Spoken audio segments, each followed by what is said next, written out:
ಉಡುಪಿಗೆ ರಜತ ಪೀಠಪುರ ಅನ್ನೋ ಒಂದು ಹೆಸರಿದೆ. ಈ ಹೆಸರು ಹೇಗೆ ಬಂತು ಅಂತ ನೋಡೋದಾದ್ರೆ, ಇಲ್ಲಿ ರಾಮಭೋಜ ಅನ್ನೊಬ್ಬ ಅರಸನಿದ್ದಂತೆ.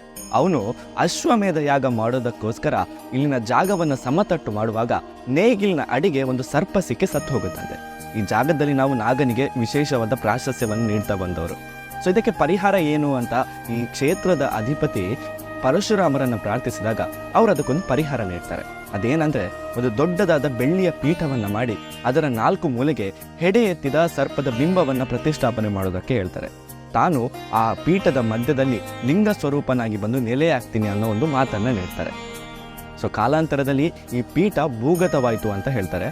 ಆದರೆ ಆ ಲಿಂಗ ಸ್ವರೂಪನಾಗಿ ನೆಲೆಯಾದಂಥ ಪರಶುರಾಮನೇ ಇವತ್ತಿನ ನಾವು ಕೃಷ್ಣ ಮಠದ ಪಕ್ಕ ನೋಡುವಂತಹ ಅನಂತೇಶ್ವರ ದೇವಸ್ಥಾನ.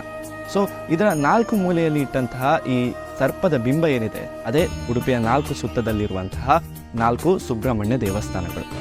ಸೊ ಇದು ಉಡುಪಿಗೆ ರಜತ ಪೀಠಪುರ ಅನ್ನೋ ಒಂದು ಹೆಸರು ಬಂದಂತಹ ಕತೆ.